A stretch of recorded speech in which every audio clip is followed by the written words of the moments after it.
Considering you were abandoned, your real mother could have even been poorer than Aunt Susan's sister. When you think about it, it's really great that you can live in your house now. Well, it might be smaller than my house, though.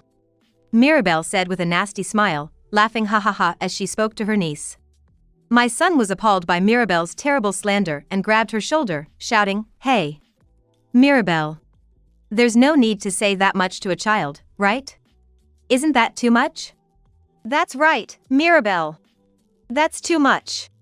Sally's real parents might have had their reasons, and we don't know their situation.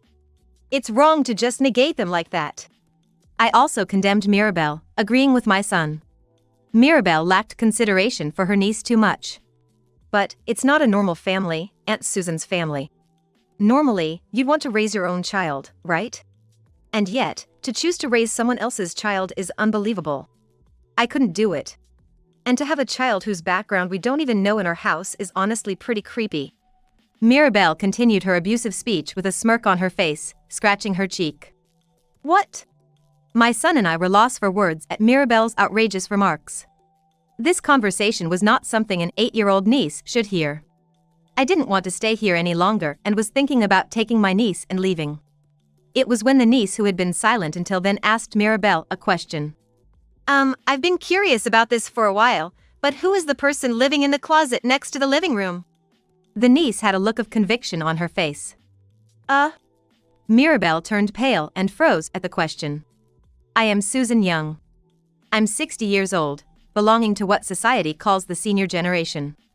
I run a law firm, holding the position of director, which is quite rare for a woman. Due to working too hard, I got married once but divorced after about 3 years. I have one son, who just got married and left home recently. However, I don't feel lonely. My law firm has been busy lately with an increase in referrals from clients. Plus, attending training sessions for self-improvement and occasionally drinking with fellow lawyers keep me enjoying my days. Yet, sometimes when I go to the mall alone, I see happy families and can't help feeling envious. If my marriage had lasted, I might not have felt this way. My niece, Sally, is my favorite source of comfort. Sally is the daughter of my sister, who is 5 years younger than me, and is currently 8 years old. Sally is not biologically related to my sister. My sister always wanted to have children.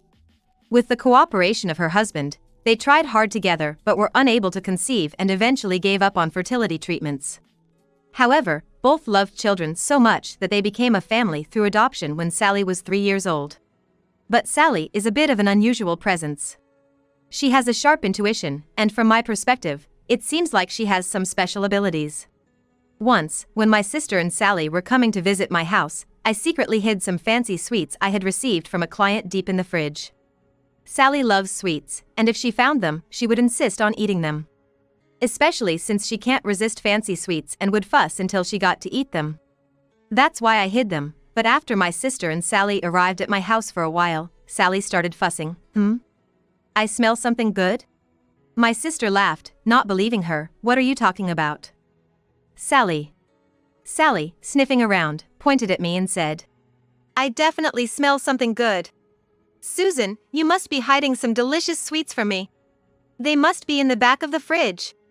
I was quite surprised, but took out the fancy sweets from the back of the fridge. Sally was very happy, saying, "See, I knew it." My sister was surprised, saying, "Really?" Needless to say, all the fancy sweets ended up in Sally's stomach. This kind of thing has happened quite often. Today, Sally and I are going to visit my eldest son and his wife's new house, partly as a housewarming visit. The reason I'm with Sally is that my sister suddenly had to work on her day off. My sister's husband is always hard at work and rarely at home. So, when my sister has urgent matters, I sometimes end up taking care of Sally on short notice. After having a fun chat while holding hands with Sally, we arrived at my eldest son and his wife's new house. Wow! It's so big and beautiful. Sally's eyes sparkled as she spoke excitedly. Indeed, my son and his wife's house was sparkling new, with white, pristine walls. Despite its proximity to the station and the high cost of the land, it was quite spacious. The house even had a garage big enough for 2 cars, making efficient use of the space. Then, feeling a bit nervous, I rang the doorbell. This was because it had been half a year since I last saw my daughter-in-law at their wedding. After a while, I heard footsteps and the front door opened with a click. Hi. Oh, Susan, long time no see. My daughter-in-law greeted me with a smile. Mom. Thanks for coming today. My son followed, stepping out of the house to thank me. Thank you for having me. And I'm really sorry for the short notice, but is it okay if Sally comes along? I had to take her in unexpectedly. I told my son and his wife. Nice to meet you, I'm Sally. Glad to see you. Sally greeted, her face tense with nervousness.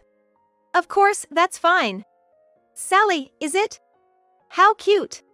My son spoke to Sally with a big smile. I was just starting to relax when my daughter-in-law's shrill voice cut through. Eh? Are kids okay? I mean, it's our new house. Won't they make a mess? My daughter-in-law seemed a bit displeased. She appeared to be in a bit of a bad mood. It's fine. Sally often comes to my house too, and she's a well-behaved girl. I tried to reassure my daughter-in-law. Well, if you say so, Susan. But make sure not to touch anything in the house or open any doors to other rooms or closets without permission, okay? My daughter-in-law glared sharply at Sally, pointing her finger sternly. Sally, being a gentle child, seemed to shrink a bit under her gaze, which was a bit pitiful to see.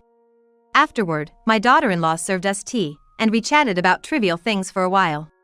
The conversation topics ranged from celebrity marriage news to popular local stores. Sally, seemingly uninterested in the conversation, quietly ate her snacks. Noticing Sally's demeanor, my son started a conversation with her. Sally, you're pretty cute. Do you take after your dad or your mom? He wasn't aware of the adoption, so his question was just casual small talk without any ill intent. But Sally already knew she wasn't biologically related to my sister, which made it a delicate subject. As I was wondering how to handle the situation, Sally started to speak up. I don't look like either. Because I'm not biologically related to my dad and mom. I don't even know where my real parents are. The atmosphere turned heavy in an instant. Clearly, my son felt he had asked something terribly inappropriate, as he looked quite flustered. Then, my daughter-in-law chimed in. Sally's an adopted child? That's so sad. While my son and I were stunned, my daughter-in-law laughed heartily at Sally.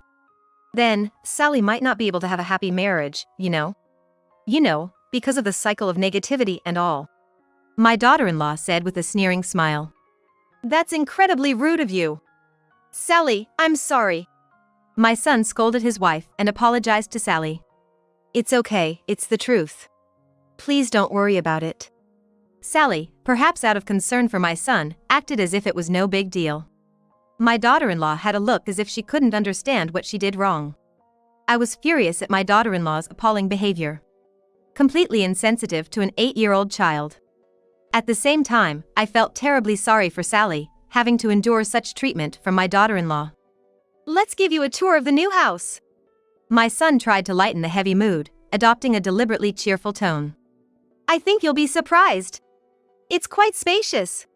My daughter-in-law, seemingly forgetting her earlier faux pas, cheerfully engaged with us. The conversation flowed smoothly for a while. Then, with a smile, my daughter-in-law opened the kitchen door. Here's the kitchen. And it's the trendy island style, too. Cool, right?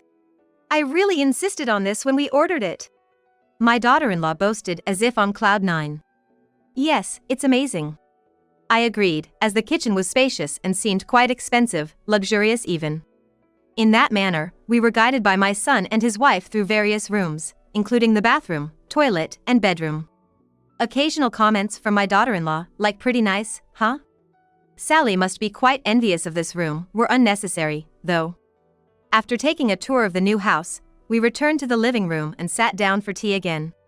My daughter-in-law seemed pleased to have shown off each room. Our house is much nicer than Sally's, don't you think? We visited a lot of model homes and were very selective, she said, once again boasting to my niece. Boasting to an 8-year-old child like that seemed quite immature. I was frowning at this. My daughter-in-law, apparently pleased by Sally's quiet nodding, became even more boastful. But Sally, your real mom and dad live somewhere else, right? Considering you were abandoned, your real mother could have even been poorer than Aunt Susan's sister. When you think about it, it's really great that you can live in your house now. Well, it might be smaller than my house, though. My daughter-in-law said with an unpleasant smile, laughing ha ha ha as she spoke to my niece. My son, appalled by my daughter-in-law's terrible words, grabbed her shoulder and shouted, "Hey Mirabelle. There's no need to say that much to a child, right? Isn't that too much?" "That's right, Mirabelle. That's too much. Sally's real parents might have had their reasons, and we don't know their situation. It's wrong to just negate them like that." I also condemned Mirabelle, agreeing with my son. Mirabelle lacked consideration for my niece too much. But it's not a normal family, Susan's family. Normally, you'd want to raise your own child, right? And yet, to choose to raise someone else's child is unbelievable. I couldn't do it. And having a child whose background we don't even know at our house is honestly quite creepy. Mirabelle continued her abusive speech with a smirk on her face, scratching her cheek. What? My son and I were lost for words at Mirabelle's outrageous remarks. This conversation was not something an 8-year-old niece should hear. My niece must have been quite hurt. I didn't want to stay here any longer and was thinking about taking my niece and leaving. It was when the niece who had been silent until then asked Mirabelle a question. I've been curious about this for a while, but who is the person living in the closet next to the living room?" My niece had a look of conviction on her face. Mirabelle turned pale and froze at the question. "The room next to the living room, you mean the nook? We're not using that as a room. It's just filled with Mirabelle's stuff, so it's more like a storage room." My son answered with a smile. "So, is the person living in the closet because the nook is too cluttered with stuff to live in?" My niece asked my son with a puzzled face. "There's no way someone is living in the closet, right?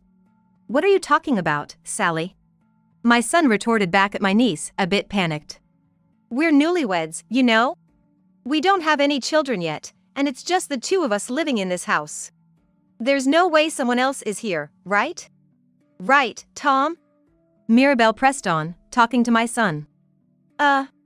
My son, seemingly overwhelmed by Mirabelle's fervor, responded with a strained face. Something about Mirabelle seemed desperately hidden, feeling off to me. Come on. There's definitely someone in the closet. Sally doesn't lie." My niece puffed up her cheeks as she spoke. She was so straightforward and cute that I couldn't help but think so. Then I stared intently at Mirabelle. Considering everything so far, my niece's intuition strangely tends to be accurate. Plus, Mirabelle's behavior has been clearly odd since a while ago, and indeed, her eyes were darting around. I thought we should check the closet at least once. Looking at my son, he seemed to feel the same and nodded at me slightly.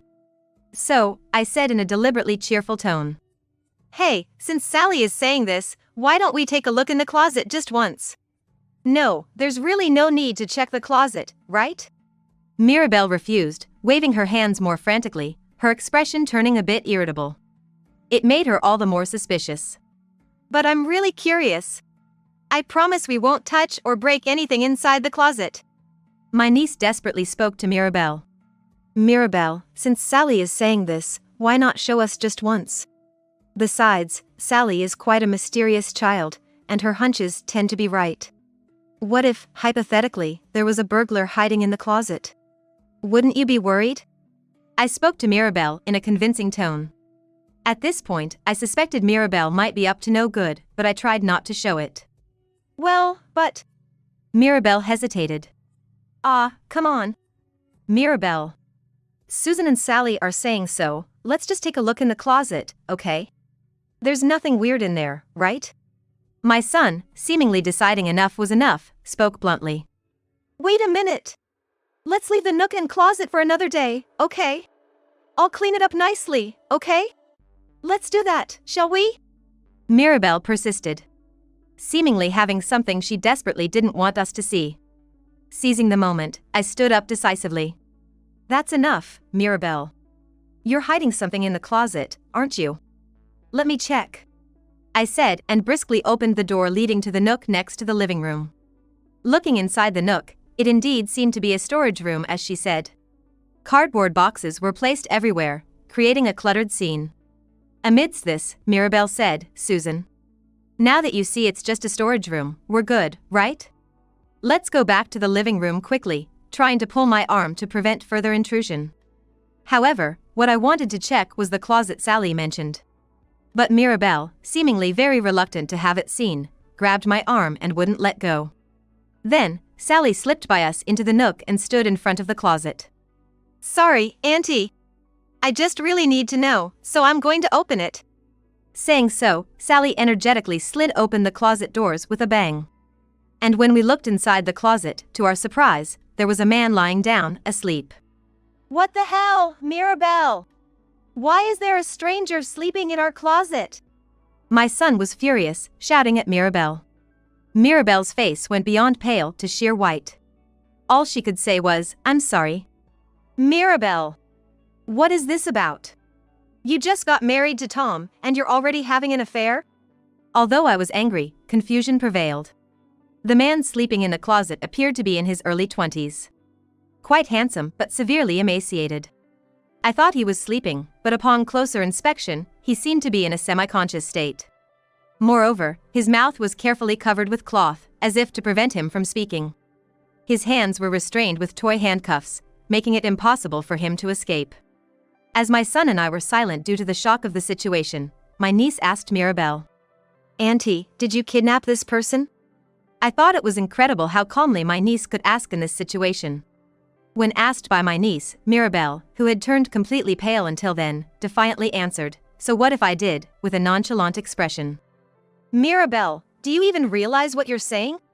My son's voice trembled, likely due to his considerable agitation.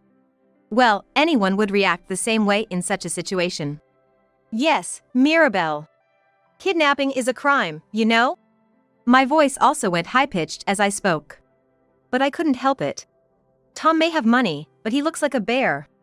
I wanted a child with an angelic, cute appearance like Sally. But with Tom, I couldn't expect such a child. So, I wanted a child only from someone with a wonderful appearance," Mirabelle said nonchalantly. "But that doesn't justify kidnapping an attractive man." I involuntarily furrowed my brows. "Is this man your lover or something?" Given the situation, he didn't seem like a lover, but I asked Mirabelle just in case. "A lover? Of course not.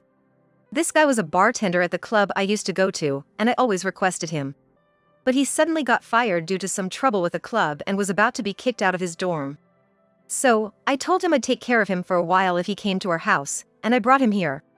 Mirabelle answered with a laugh. "Then why is he so weakened? It was with his consent, right?" I asked Mirabelle, utterly baffled. "Well, after he came to our house, he found out we were married because of the shoes at the entrance. He thought I was single, and when he realized the truth, he tried to escape. So, I made it so he couldn't," Mirabelle said, puffing out her chest. I was utterly taken aback by Mirabelle's brazen attitude. My son was too shocked by what he was hearing to speak, just opening and closing his mouth. "Anyway, if you brought him here by force, you're a criminal. Of course, I'll be reporting this to the police," I said firmly and dialed 911 in front of Mirabelle. "Huh? Why are you bringing the police into this? I just brought someone here who lost his job and had nowhere to live, out of goodwill. It's like a form of helping people. If anything, I deserve thanks." Mirabelle turned her face away, saying it offhandedly. Despite the man, who was a bartender, being so weakened, I couldn't believe how Mirabelle showed no signs of remorse. In fact, it was unbelievable she didn't think she was doing anything wrong. Amidst the unbearable situation, silence fell, and then, Mirabelle, "I'm going to divorce you," my son murmured. "Why? Tom is my ATM, right? If you can't even serve as an ATM, you're useless. I will never agree to a divorce," Mirabelle snapped back at my son. Mirabelle's eyes were bloodshot, and she seemed almost insane. While shielding my niece behind me, I said, "In this situation, you can definitely get a divorce. You know what I do for a living, right? I'm a lawyer. I'll make sure Tom and you get divorced by any means. And yes, after such a disgrace, I plan to sue you for the maximum amount of compensation, so be prepared for that." I spoke to Mirabelle in a matter-of-fact tone. Yes, my main profession is a lawyer. In a case like this, I can easily handle to ensure a divorce. Mirabelle finally seemed to understand that Tom was serious about wanting a divorce. No. I don't want a divorce. Please, Tom, forgive me. Mirabelle sobbed, trying to get closer to my son. She probably never even considered the possibility of divorce. At that moment, my niece, who had been hiding behind me, stepped forward. Auntie. Blood relations might be important, but in such an environment, any child born would never be happy. Even if they were born looking cute, they would live their life resenting you. Yes. Even if they are born with such an unreasonable mother, they might just run away. Wanting a cute-looking child and causing so much trouble to others and committing crimes, such a person doesn't deserve to have children. I murmured. My son began to speak as if he had made up his mind. Mirabelle. Never show yourself in front of us again. I used to think I'd be happy if we had children in the future, but now I don't even want to see your face. Beginning today, we are strangers. If there's anything in the future, we'll settle it in court. Mirabelle continued to shed tears, seemingly at a loss for words. After a while, the sound of the arriving police officers was heard. Eventually, Mirabelle was arrested. The kidnapped bartender had been reported missing by his family, and it had become a significant issue. Though the bartender had to be hospitalized due to malnutrition, there was no life-threatening condition, and he was expected to be discharged after some time. When my son visited him once, he tearfully thanked him repeatedly, saying, "Thank you so much for saving me." He plans to sue Mirabelle for hospital fees and compensation, so I'm thinking of introducing him to a lawyer I know. Since then, Mirabelle has repeatedly demanded to see my son. Several letters have come to my son, saying things like I need help and I was wrong, I want us to start over. I also received a letter from Mirabelle. It read, "I'm sorry for everything. Please ask Tom to reconsider the divorce and not to sue for alimony." Of course, I tore up the letter and threw it in the trash. Mirabelle was selfish to the end. It looks like she'll have some time to reflect on her actions, but I have no intention of helping her. Since then, my son has sold the newly built house. When I asked him, "Are you sure?" he said, "There are too many memories here." Fortunately, since the house was new and not old, a real estate agent was able to buy it for an amount that could offset the mortgage. I'm truly glad about that. Also, after explaining his situation and divorce, my son has been actively introduced to women by sympathetic colleagues and friends. He has a dinner date today with a woman a friend introduced him to. My son may look like a bear, but at heart, he's a kind soul. I'm sure he'll find someone who is drawn to his character and willing to marry him. I've been busier than ever with work. Lately, I've gotten even more referrals, which has reduced my personal time. But even so, I make time to visit my niece. Recently, we've been meeting up more often, including my sister and her husband. They both say, "We want to spend more time with Sally," and have been saving work hours for it. My niece always clings to her parents saying, "I love Mom and Dad the most." The three of them look like a real family to anyone who sees them. Then my niece glances at me and says, "I love you too, Susan," with a smile. Her smiling face is incredibly cute. I hope to continue having fun times with my niece and her parents like this.